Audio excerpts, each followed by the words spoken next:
Video ini hanya untuk mereka yang punya logika. Bagi yang tidak punya logika, skip aja. Peresmian gedung Gereja Kristen Indonesia atau GKI Yasmin Bogor pada hari Minggu 9 April lalu seharusnya menjadi peristiwa yang istimewa. Acara itu dihadiri Menko Polhukam Mahfud MD, Mendagri Tito Karnavian, dan Wali Kota Bogor Bima Arya. Bayangkan ada 2 menteri dan wali kota hadir. Bima Arya sendiri dalam jumpa pers menyatakan peresmian gedung GKI Yasmin yang bertepatan dengan Hari Paskah ini menjadi akhir membahagiakan bagi jemaat GKI. Bima bilang begitu karena perjuangan mendirikan gereja itu makan waktu 15 tahun. Ia mengaku mencurahkan energi dan konsentrasi untuk memperjuangkan jemaat GKI Yasmin memperoleh gereja. Peresmian itu, kata Bima, merupakan bukti dari komitmen pemerintah Kota Bogor untuk memastikan hak bagi warganya untuk beribadah. Tapi benarkah ini adalah akhir yang membahagiakan? Ternyata tidak semua berpikir begitu.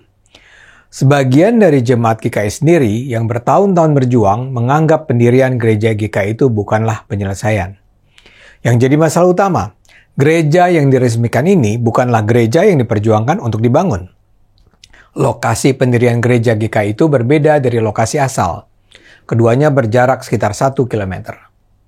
Menurut mereka, penyelesaian dengan cara membangun gereja di lokasi baru menunjukkan pemerintah tunduk pada tekanan kelompok intoleran dan tidak menghormati keputusan pengadilan yang seharusnya berstatus hukum tetap. Kisruh. Selama berbelas tahun, jemaat GKI memang terus memperjuangkan hak mereka. Sebagai bentuk protes, selama ini mereka memilih beribadat dan melakukan perayaan Natal di seberang istana. Menurut Kumparan, sudah lebih dari 200 kali mereka menggelar ibadah di seberang istana sejak Februari 2012. Kini mereka sih mungkin sudah berhenti beribadat di depan istana. Tapi mereka percaya hak mereka untuk beribadat sesuai agama yang mereka yakini tetap terhianati. Apa yang terjadi pada GKI Yasmin memang sangat memedihkan hati kita. Semula pembangunan gereja ini terkesan baik-baik saja. Pada 19 Juli 2006, pemerintah Kota Bogor menerbitkan izin mendirikan bangunan buat GKI Yasmin. Setahun kemudian, GKI mulai melakukan peletakan batu pertama yang dihadiri oleh Wali Kota Bogor saat itu, Diani Budiarto. Namun, cerita mulai berbelok arah ketika ada sejumlah kelompok masyarakat menolak pembangunan gereja. Seperti dapat diduga, mereka membawa-bawa nama Islam. Sebagian besar pemrotes bahkan bukan penduduk di sekitar gereja. Tahun 2008, kelompok ini mengajukan surat permohonan pembatalan pembangunan gereja ke pemerintah Kota Bogor. Anehnya, pemerintah daerah Bogor begitu saja tunduk pada permintaan itu. Pemda kemudian mengeluarkan surat pembekuan IMB. Tentu saja jemaat gereja tidak terima. GKI Yasmin menggugat keputusan Pemkot itu ke Pengadilan Tata Usaha Negara PT UN Bandung. PT UN membenarkan gugatan itu dan menyatakan pembekuan IMB tidak sah. Giliran Pemkot Bogor yang meradang. Mereka kemudian mengajukan banding, kasasi, hingga peninjauan kembali ke Mahkamah Agung. Ternyata permohonan Pemkot ditolak Mahkamah Agung. Mahkamah Agung menetapkan IMB tersebut adalah sah. Gereja boleh dibangun. Tapi apa yang terjadi di pengadilan tidak sejalan dengan apa yang berlangsung di lapangan. Kelompok-kelompok anti gereja terus melancarkan aksi dan menghalangi pembangunan. Berbagai tuduhan dilancarkan untuk menghalangi pembangunan gereja. Forum Komunikasi Muslim atau FORKAMI bahkan menuduh terjadi pemalsuan data dan tanda tangan persetujuan warga yang disebut dilakukan panitia gereja. Menurut Peraturan Bersama Menteri Dalam Negeri dan Menteri Agama tahun 2006, memang dinyatakan bahwa untuk membangun gereja diperlukan sedikitnya persetujuan yang ditandatangani dengan 60 tanda tangan warga setempat. GKI Yasmin sudah memperoleh 60 tanda tangan yang dibutuhkan. Tapi FORKAMI menuduh itu sebagian besar adalah tanda tangan palsu. Atas dasar tuduhan tanda tangan palsu itulah Pemkot Bogor berkeras mencabut IMB gereja. Hanya saja tuduhan FORKAMI itu tidak diterima oleh Mahkamah Agung. Mahkamah Agung tetap menilai pemberian izin IMB itu sah. Masalah jadi berlarut-larut karena Pemkot Bogor tidak mau menjalankan keputusan MA. Pembangunan gereja pun terbengkalai. Simpati dari masyarakat sipil sebenarnya sudah berdatangan. Tapi itu tak pernah meluluhkan hati Pemkot Bogor, apalagi kaum intoleran. Ombudsman RI juga mengeluarkan rekomendasi agar wali kota membatalkan surat pencabutan IMB. Tapi itu juga tak berdampak. Bima Arya yang menjadi wali kota Bogor pada 2014 semula berjanji akan menjadikan konflik GKI Yasmin sebagai prioritas pertama dalam kebijakannya. Namun ternyata sang wali kota tak bisa leluasa bergerak. Dia terus mengalami tekanan dari berbagai penjuru.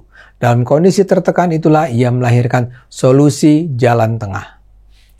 Bima percaya hak umat Kristen untuk beribadah harus dihormati, tapi juga ia tak ingin berhadapan langsung dengan kaum intoleran garis keras. Bima mengatakan setidaknya ada 30 pertemuan resmi dan 100 pertemuan informal yang digelar untuk mencari jalan keluar terbaik. Pada akhirnya ia memutuskan untuk merelokasi gereja. Gereja tidak dibangun di lokasi asal, melainkan di daerah Ciledug Barat yang berjarak 1 kilometer. Bangunan gereja GKI di Ciledug Barat itulah yang sekarang diresmikan. Seperti saya katakan, tidak semua pihak gembira dengan pembangunan gereja baru ini. Ini terutama datang dari mereka yang sudah bersusah payah memperjuangkan gereja, merasakan penderitaan diteror, diintimidasi, difitnah, dihina, harus pulang pergi ke pengadilan, harus berpanas-panas dan hujan-hujanan beribadat di depan istana. Mereka adalah orang yang bisa disebut berjuang sampai titik darah penghabisan untuk membangun gereja yang secara hukum sudah disahkan pendiriannya oleh Mahkamah Agung.